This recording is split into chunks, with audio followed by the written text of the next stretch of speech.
All right, so welcome everyone. We've got the recording started. And I think now that it's started, I'm actually allowed to go to gallery view so I can see the people that get trimmed off because it's still in speaker record. There we go. So welcome, and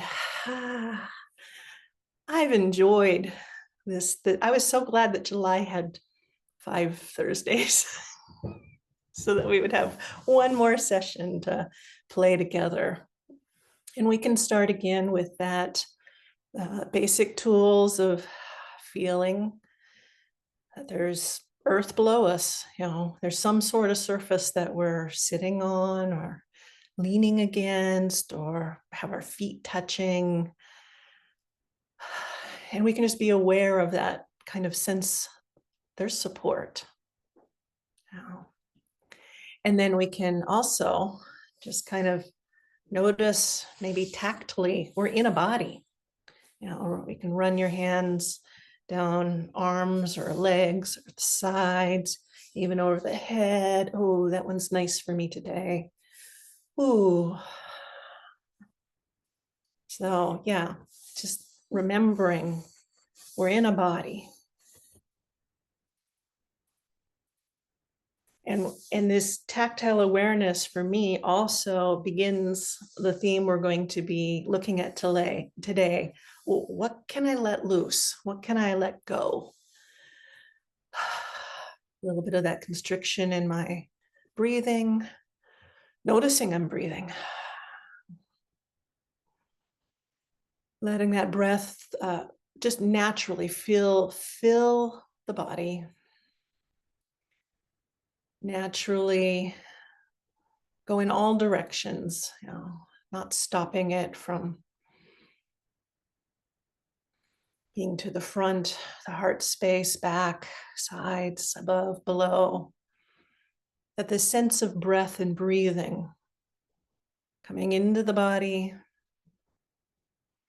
and exhaling in all directions. Feeling the surface below us.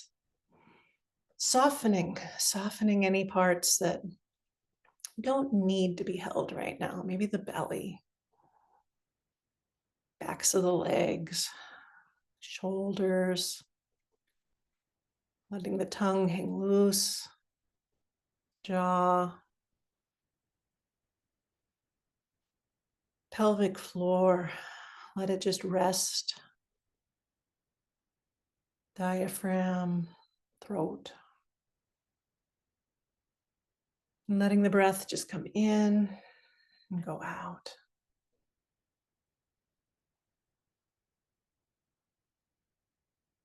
And whatever softness that's occurring now or noticing that's occurring now, letting the heart space be warm, bright, loving, and extend out into any of those places that are having a little difficulty softening. That's just how it is right now in this body. So the warmth of the heart, noticing, not releasing right now. It's okay. I love you. It's all right. Okay, sweetheart. And then whatever the space around us, letting that warmth move out in all directions. So we're expansive, warm, kind attention.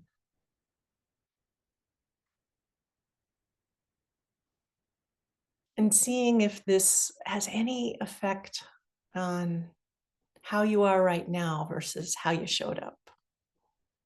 How are you showing up right now?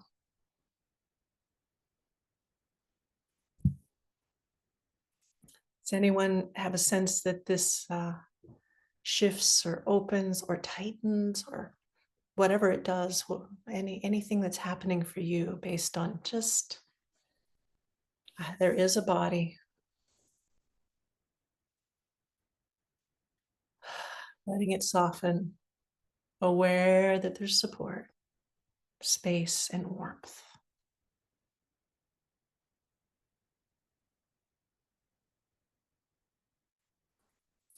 This one for me today, just bringing that attention up here. Oh, now it's kind of cleared and opened, but that first time it was like there's a sense, a little bit of chills and, oh yeah.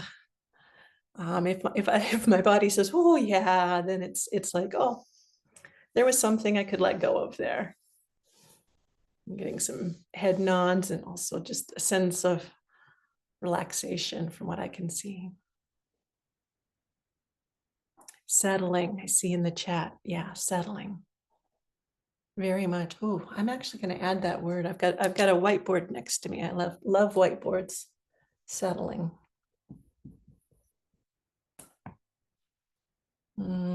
Other words.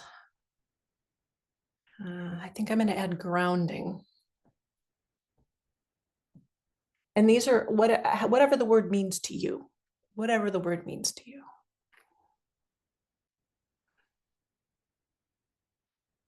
Yeah. Ease. Yep. Space.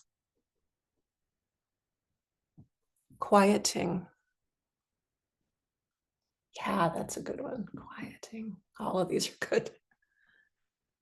Yeah. Okay. So now that we've got a little bit of ease, space, settling, grounding, quieting, I'll introduce the topic for today. Find my, okay.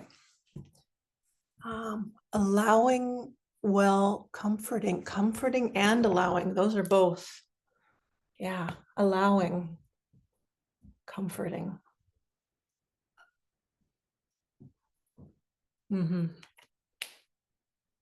So anytime during this exploration today that you want to come back to that sense of ground, ease, space, repeat. What's that when you're doing laundry? Rinse, wash, repeat. Any of these things, or maybe that was the shampoo. I don't remember. I haven't had to use that one in a while. So go ahead and, just re-nourish yourself at any point during this exercise. So today we are going to be exploring the ultimate culmination of the Theravada practice. So, I said I was going to cram it all into 5 weeks. So here we are. And I want to say that this is not the only practice, and it may not be your aim right now, or it may not be your aim for this life. That is not wrong, nor is it right. Just in general, we're going to play with some ideas, some embodiments. And so what's aligned and directed and supportive for you just will come out in the exploration.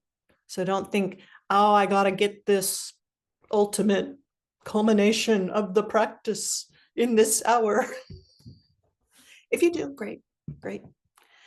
But that's actually not the aim of this hour. The aim of this hour is to play. The aim of this hour is to explore, just to kind of get some of the ideas.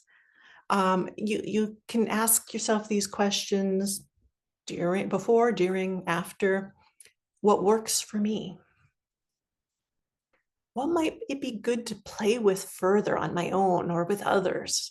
We've got one play date today, but make friends with others, make friends with yourself, keep playing. Or what feels off? Like, oh, that's not where I want to be going, or that's not what I want to be doing. No, that's tight.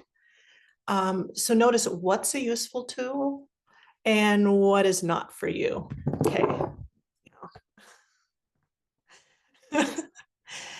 Just because I have a hammer, the Theravada hammer,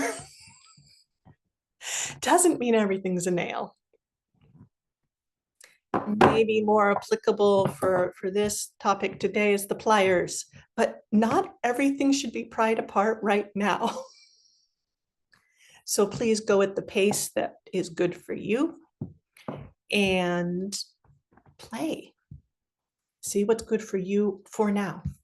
It might be different in 20 minutes or 20 years or 20 lifetimes. Don't worry about it. This is a playground. Okay, so you might also find this is a cool tool for insert activity or body mind state, but I would never want to use it there. Well, that makes sense. These things do different things. So which one I pick up is going to depend on whether I'm trying to put something in or pull something out. And, you know, I've got a whole other tool bag, but I'm not going to pull them all out. I thought, we only have an hour, right?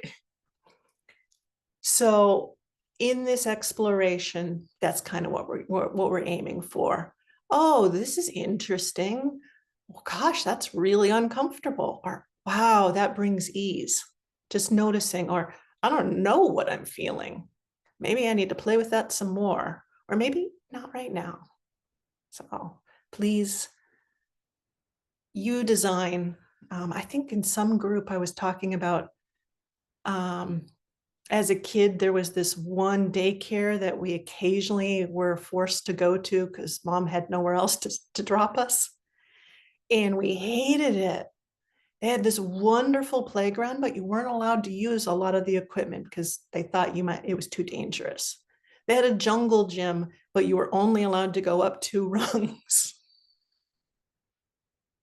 So I'm not going to tell you, and I also want to say, I'm a monastic, not a professional in any regard of, therapy, trauma response. Please go to the professionals for if you need therapy or mediation or, any of those things. Go to the professionals. Here we are. I'm just a playground attendant who's got some games that you can decide whether to play with or not. Okay, that's the intro. Do we need to make contact again with, oh, I still love this one. I had whiplash about a month ago, and yeah, it's good just to remind, oh yeah, there's this, it can soften too. Ooh. And I'm sitting on an exercise ball, so if you see me like moving around a little bit, those of you who are meditators, sometimes the exercise ball is the primo seat for meditation. So today we are looking at the cessation of suffering. Has anyone here ever suffered?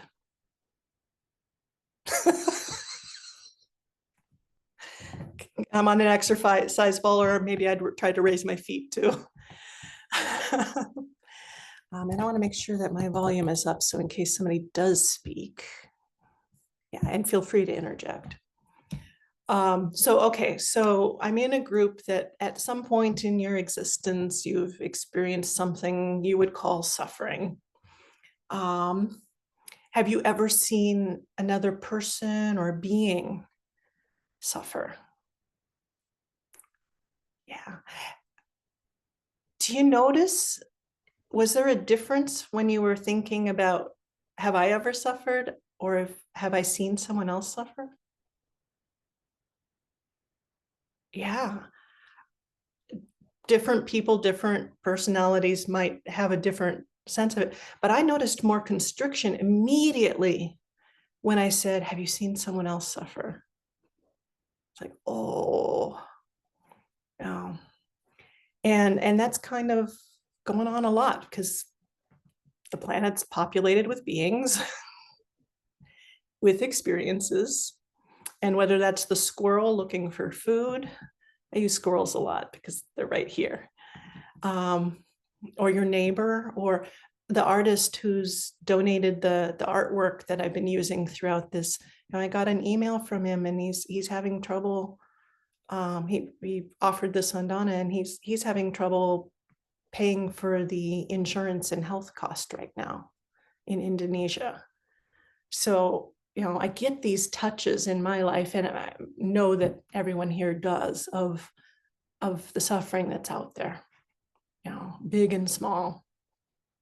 So, would anyone like to suffer less? Yeah, please. Yeah, and would anyone like to see others suffer less? Oh yeah.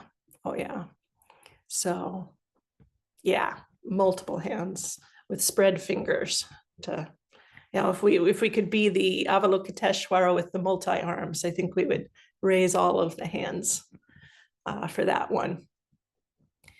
So what we can explore is, how can we do some of that for ourselves, and notice if it also has impact on those around us, and has impact on how we meet the suffering of others and what actions we're able to take. We're going to focus today here, but I can tell you that with my experience, and I'm sure that others here could say the same, that when you've embodied more ease, what were the words? Settling, space, quieting, allowing, comforting, that others also have that, the receptivity of at least saying, oh, it's possible to do this differently. So right there, that can be a gift to the suffering in the world. I'm guessing that not everyone had the time or interest to do any deep dives into the suttas that we did this week. So again, I'll just give a recap, and it's not expected. It's just the basis of how I got to this exploration. And the first sutta is called the burden. And then the second sutta, the monastic who translated it called it sides. I'm going to call it finishings, and I'll say why. But the basis of the sutta is just to bring awareness that there is a burden. Who says, how are you? I'm fine. Yeah. Are things going okay? Yeah, it's okay. Yeah. Do you want to try that one on? Now, if I ask you, how are you? Answer the way that you think is socially appropriate in the general worldly context. How are you? Okay. And what I want to say is dumpster fire, but nobody wants to hear that. So Yeah. The tone of voice, okay. Oh. Kind of like, there's something behind this, but this is what I'm going to give you. And I think there are some people who will pick up the invitation and say, do you want to say more? And there will be many who just keep walking. I'm surprised, like when I just said that, I realized how much of the tone was in it. But I feel like when I'm at work and people ask, I'm like, oh, good, thanks. How about you? Like, so unless you catch that maybe that's some masking too. Oh, yeah. I feel like, and I mean, I think particularly as women, like we're taught to take care of everyone else first. So you don't complain, you just put your mask on and keep going. And so Is that why makeup is sold so much? yeah, maybe. Put your mask on. And I'm not saying there's anything wrong with makeup. It can be artistry, it can be, an expression, it can be so many things. But I think it's sold in a way that it can also be a mask. So yeah, the tone, the body language, and I'm bringing this up for a reason, but I'll jump ahead to, I went to physical, like I said, I got a little whiplash earlier in the month. So I've been going to physical therapy for that, and also for my low back. And most of the time I've been able to just show up. They address me however they address me. I just accept it as it is, because I'm there for therapy, not to be, seen in whatever I perceive myself to be. But there was something a little bit different yesterday when I went, and I could tell I was being more performative. I was being more like up, and probably because I felt a little more down, and the masking of up, every time they would call me by my legal name, which it takes me that moment of like, who's that? Michelle, who's that? Oh, they're referring to me. And when they talk about me, oh, she needs this, she did that. I'm like, oh, they're talking about me, even though I use they, them pronouns. And so there was this like shift. And so there was this sense of performativeness of like, I'm in this space, and I'm taking up some space, and just the activity, it felt off. It felt like masking. And I noticed when I got back to the Vihara, there was a residue, because I was still kind of thinking through, how did I speak? What did I say? How did I move? That didn't feel like it was how I felt really embodied. It felt like I was putting a mask or a costume on to present. And then like I now had to, I think in some respects, these things are taking off the costume, you know, just coming back into the embodiment of this. And so it's something we can play with. It's something we can notice. Am I picking up something and carrying this burden? And that the next part of the sutta is, well, who's carrying the burden? And the who that's carrying the burden is this identity, this meanness that I'm kind of taking on, and carrying my labels and carrying my experiences, and carrying the whole ball of wax, carrying the pain, carrying the pleasure, carrying, but it's me carrying them. So and then it talks about, well, what is it that I have to go back to the sutta because I'm just getting a little bit too calm to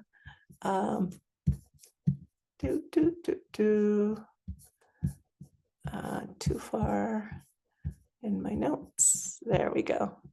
Oh yeah, okay. So then, and what is the taking up of the burden? What is the picking up? That's all of those things. It's the things that lead me to, then I'm a this, I'm a that, the world is a this, the world's a that, I want this, I don't want that. Now, so it's the cravings, it's the not this knowing sense of, okay, I'm like this right now, which can be that ground open, just sense of reality, the nature of things. This is I want to be a this. I want them to see me as a this. I want more of that. And so that's called the taking up of the burden. And then this is the phrase that we get to explore. What is the laying down of the burden? It's the remainderless fading away and cessation of that same craving, the giving up and relinquishing of it, the freedom from it, the non-reliance on it. This is called the laying down of the burden.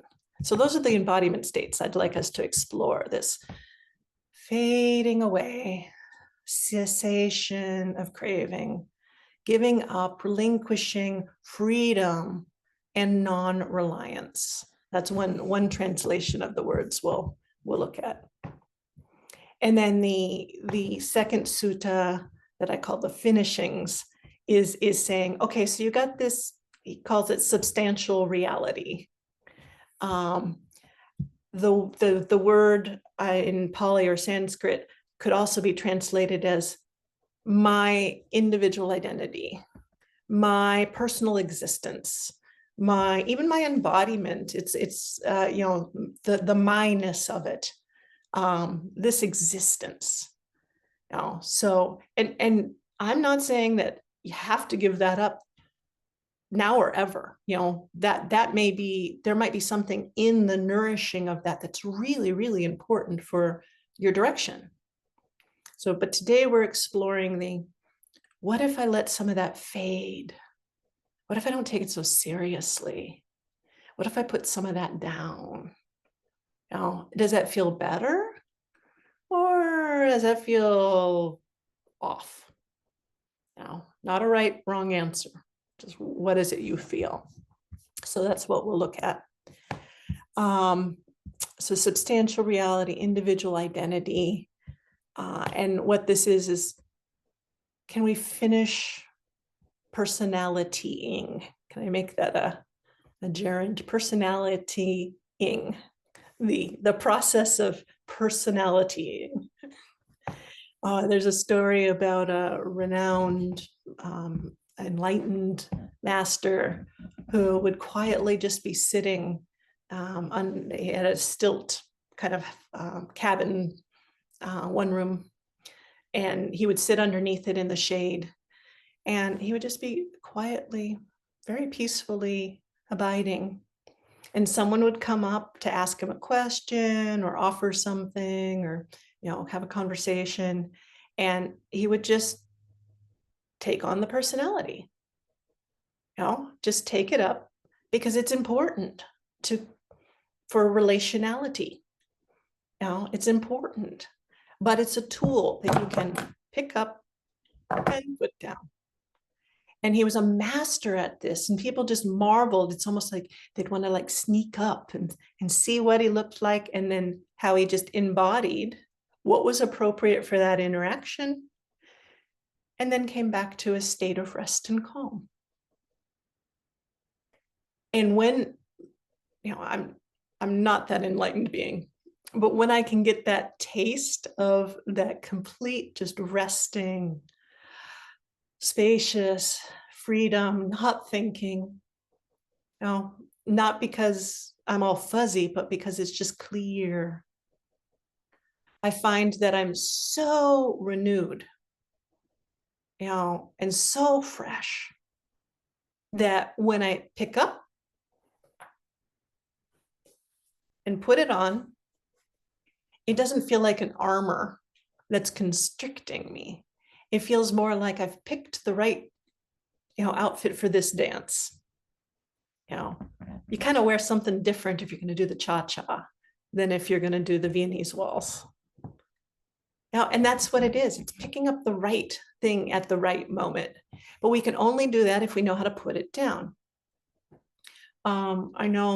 I think Fiona May mentioned this in one of the earlier things about how long it takes to be able to soften for me. And I mentioned the tongue, that I had no idea. I was telling one of the physical therapists about, and when I clench my tongue, there's a real sign that I'm constricting in many, many ways.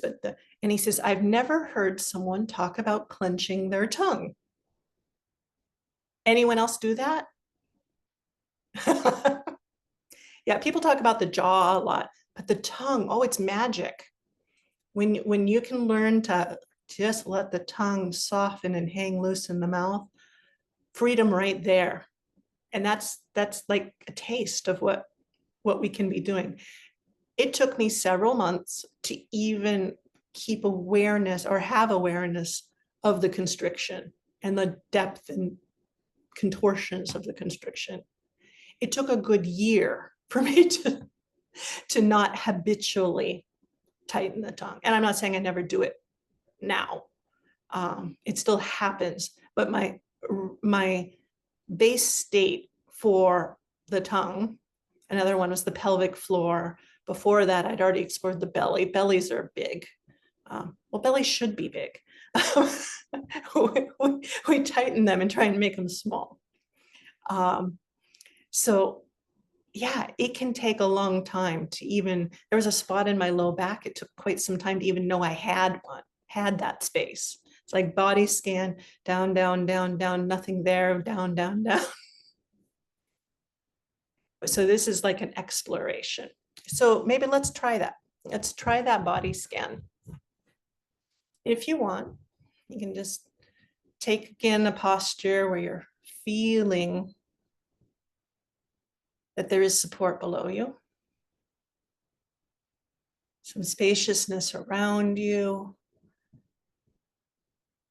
And then we'll go through the internals of the body. And you can do this with your eyes closed or your eyes open, it's kind of soft gaze. And just noticing, oh, that feels a little pinched, a little tight. Or wow, that's so soft. Whatever it is you're feeling. And with a little bit of an indication, I often use the phrase, could this be more peaceful? Or you might say, just soften, like it's a question, a curiosity. So at the scalp, now the forehead, the skin, the muscles underneath, just kind of the sense of looseness or tightness. What's present? Can you even notice it? Is it tangible to you? Maybe it is, maybe it's not. Going down, whole band around the head, crosses over the eyes, wraps around over the ears, around the back. The eyeballs. Gosh, this is another one. The eyeballs, are they resting loose in the eye sockets? Or is there a pressuring? And can the pressuring be softened a little? You can also experiment with tightening it a little bit and then softening. The inside of the ears, sinuses, inside of the mouth. It can be useful maybe to run your tongue over the teeth, the gums, the sides of the mouth, just to have a tactile awareness. There is this space. And then to soften and see, oh, yeah, maybe that's a little softer, or maybe I'm really aware of the under part of my tongue. Wow, it's like that.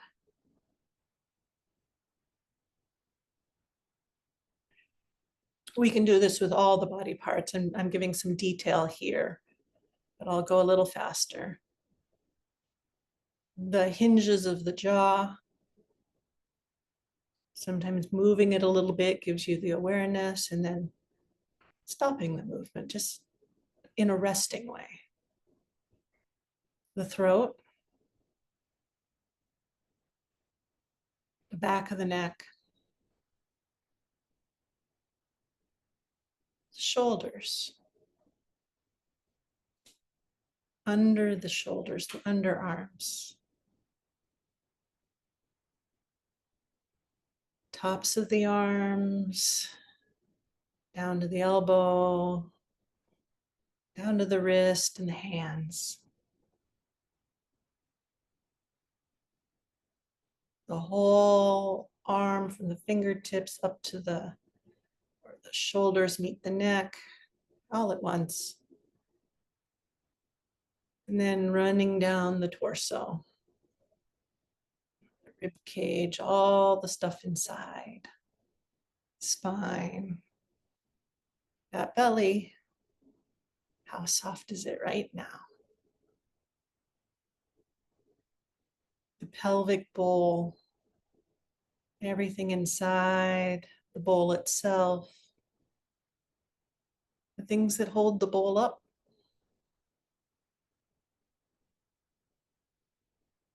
Down the legs, fronts and backs, sides, inside, the knees, the crease behind the knees, lower legs, shins, calf, down to the ankles, heel, feet, toes. And then slowly taking in the whole body. And maybe noticing the breath in the whole body. Moving the body. And letting the awareness extend beyond the body. Space around. If your eyes are closed, maybe you also include by opening the eyes. Space around, space inside. Noticing soft or tight or something else or not there.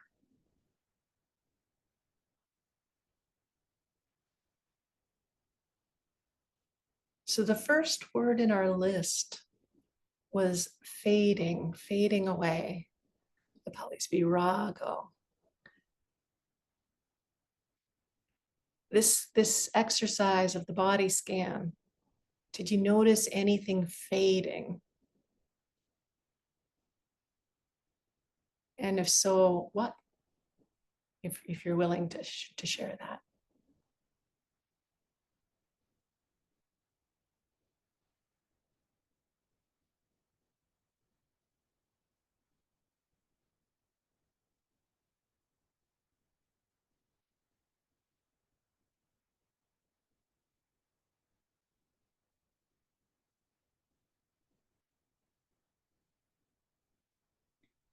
For me, I notice this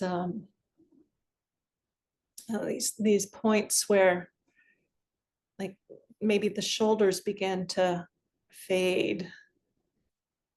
You know, that I just as I was scanning down, it's like, oh, there's something there, and as I notice it, there's a fading of the tension. You know, the tightness in it.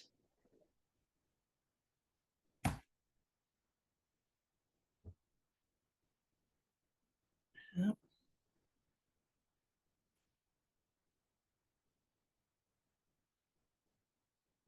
So the fading away can be also eventually kind of a sense of this being something so darn important and tangible. You know, it's like as I soften and my mind gets bright and clear, there's a fading away of the how to put it, of the investment of holding this right now. And it's a letting go of a fading of the investment and just a resting. So that I like to think of it as see, what was the analogy I had for I had at one point I had kind of this hiking camping analogy with it. Soaking in a hot spring. You know, you've been out hiking, body's hot, sweaty. I mean, you're getting in a hot spring, but it's a different kind of hot. And the backpack and the tension, and then you get into that hot spring. Oh, there's a fading away of that strain, the burden. You know? So that's an image I like to play with, is this fading away. The next one is ceasing, nurodo. Anyone had that that sense of, oh, I don't need to pick that up. It ceased to be interesting or enticing. You know, sometimes that can be, you know, a food item that was just your delight for so long, and then it's kind of like, I don't need to go to that bakery anymore. It's just, it ceased to be so interesting. And it's not the kind of ceasing like I'm now depressed. It's more like, oh, I don't need that particular prop for the. So how do I feel that in my body? Or anyone chime in. How do you feel a sense of ceasing? Ever had heartburn?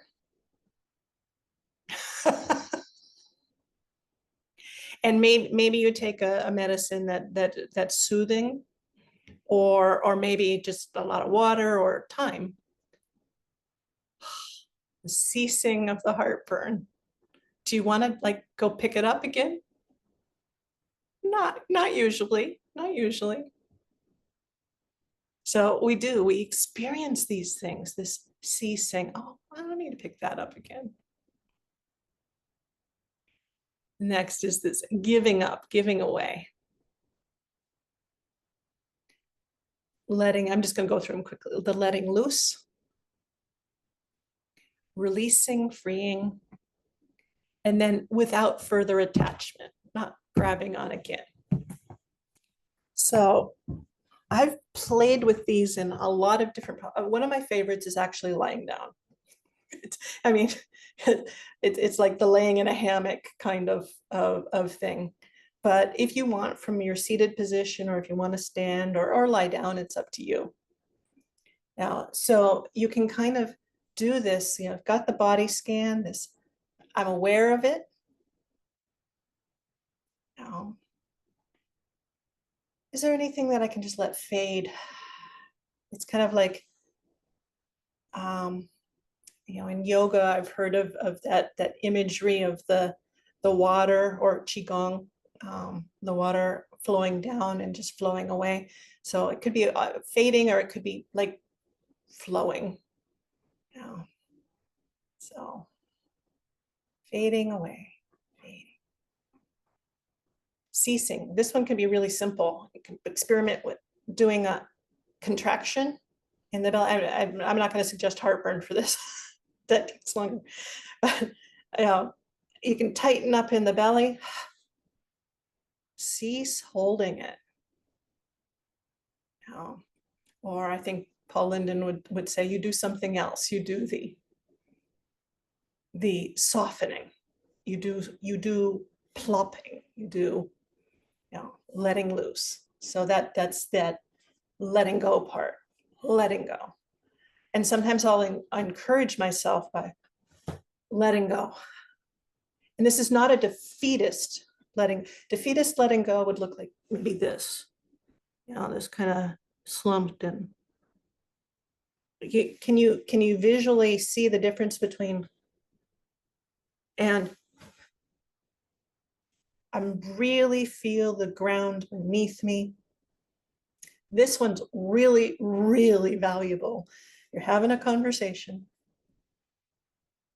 Something that sticks. And you let it go. Or, you know, the contraction, you see something, it sticks, you let it go.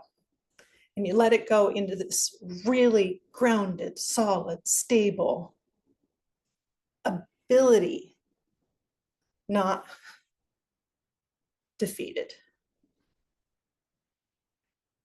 The releasing, That's where I get to like just, you know, I feel like when I do this motion, I'm much that bubble that we talked about in some of the first times was it gets bigger. Just, it's not just that my limbs extend further. It's like my sense of all of this space. I'm free. I'm freeing into it. I'm not so separated from it. Release. And then it's the without further attachment is the last one. Once I'm in this, I might let go, release, and then there's no need to land again. Oops, sorry, that might have been a little loud. The hammer on the desk. No need to land again. I can just stay in this spaciousness and navigate as the people around me are doing what they do. And then I can begin to apply some of the other things we talked about, opinions and views and quarrels and community. So those are kind of the embodiment playgrounds that you can take with you and play with, try them on, experiment.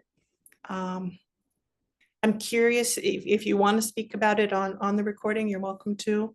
Do any of these like entice you or repel you? Or, say, why would I ever want to feel like that?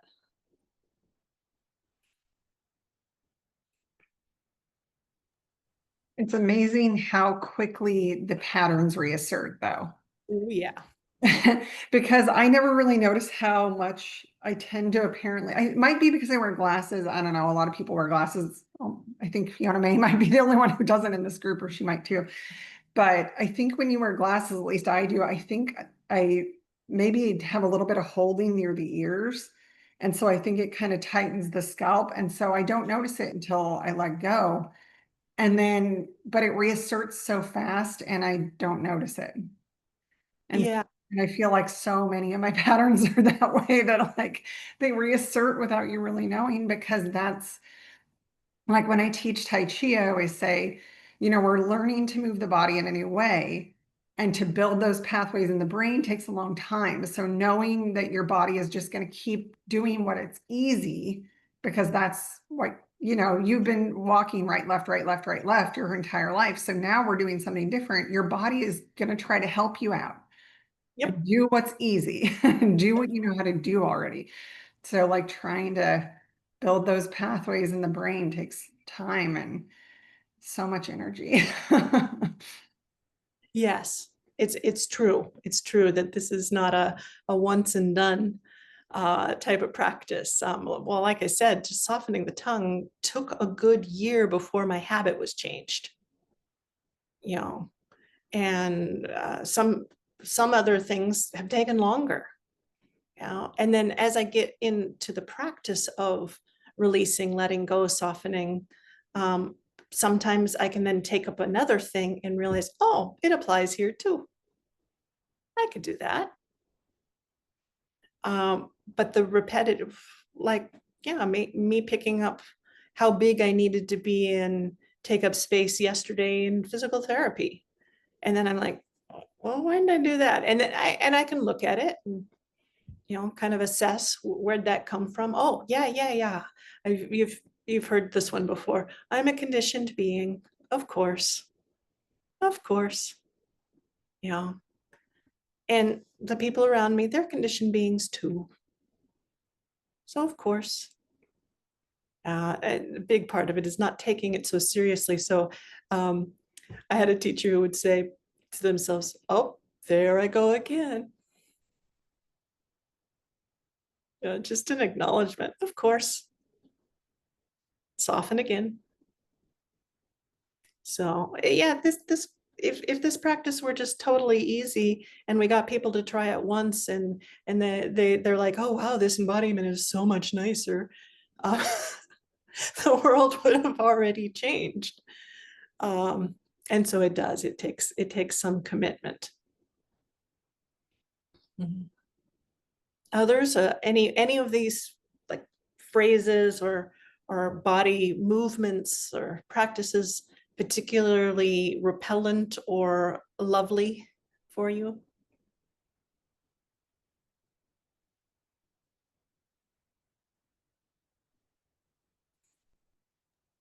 The the letting go that's very cool. And then the like that's almost magical. Like it's quite cool. So I'll watch this over again because I was having a little bit of trouble with it, but Mhm. the power of it, or the usefulness of it is quite, seems quite profound. Like, oh, so simple, so simple. So simple. Yeah, Yeah, yeah. yeah. No, We have to do it so many times before it becomes the norm. absolutely. But it's got real. It's not. Well, I didn't get it so easy because it's not as simple as it, like it's a teeny bit. You got, Yeah.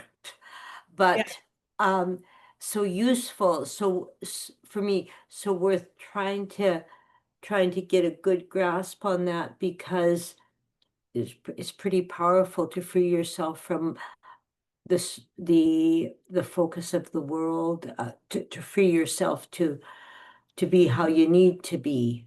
Yep. Yeah. Yeah. And from that grounded, letting go, freeing, you've just given yourself such ability to respond. So it's not that we don't engage, it's that what we're engaging from is resourced. um, yeah.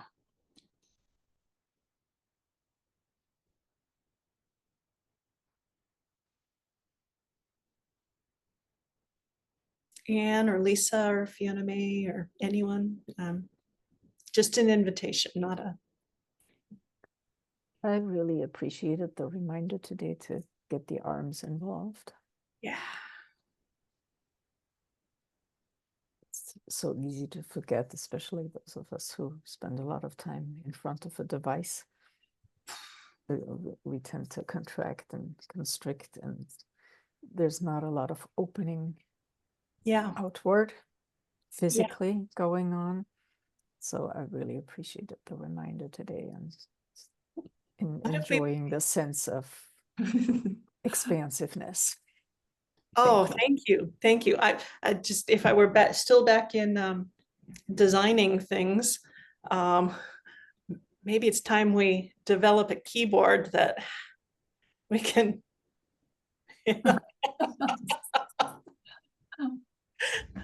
I think I'm going to try that. Not an actual keyboard, but just a reminder to myself of, oh, here I am.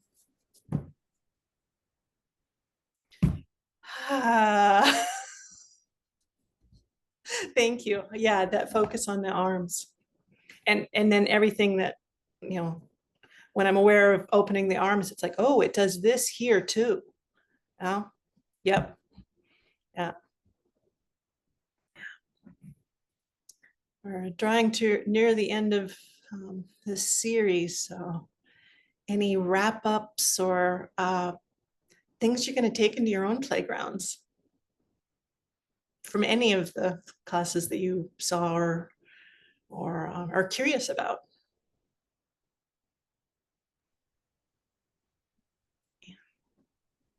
I'm just going to remember to get in touch with my body more.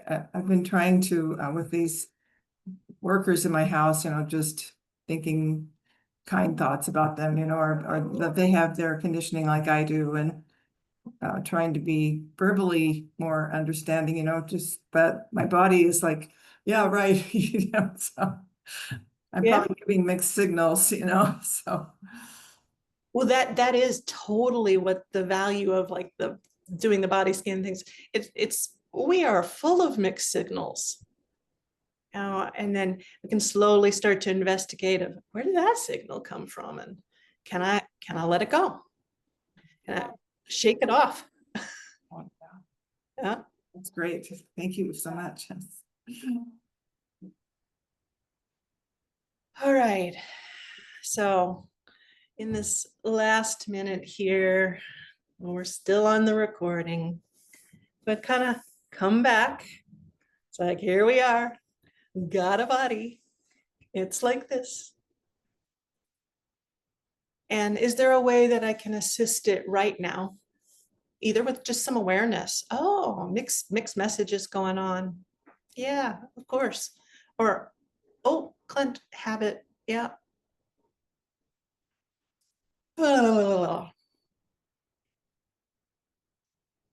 Yeah, shaking it off, giving it away, letting go, freeing. And then for a little while, not roosting again, just resting in the space. So, and please remember,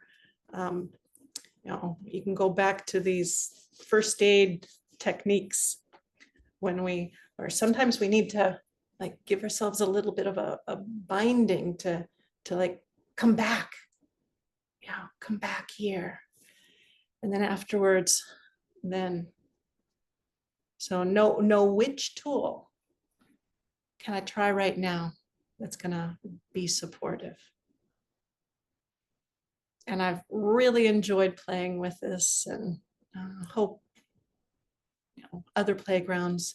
I do want to just reiterate that some of these, of course, this was based out of the suttas and the explorations, but some of the embodiment practices like the butterfly hug, the bilateral, you'll find them in many places. I learned them from NChem and Defo, and you can find out more about NChem at Lumos Transforms. That sense of the breathing in all directions, or the being aware of the directions. There's two different techniques. One I learned from Paul Linden, being in movement is the base. Stacy Haynes is the other one. And the name of her, just Google her. I have it in the resource link too. I just learned recently she has started a practice community. And then kind of the relationality part of it, we have actually Lisa on the call today. And Lisa's starting a program up soon, maybe in a week or two. And that website is Everyday Black Belt.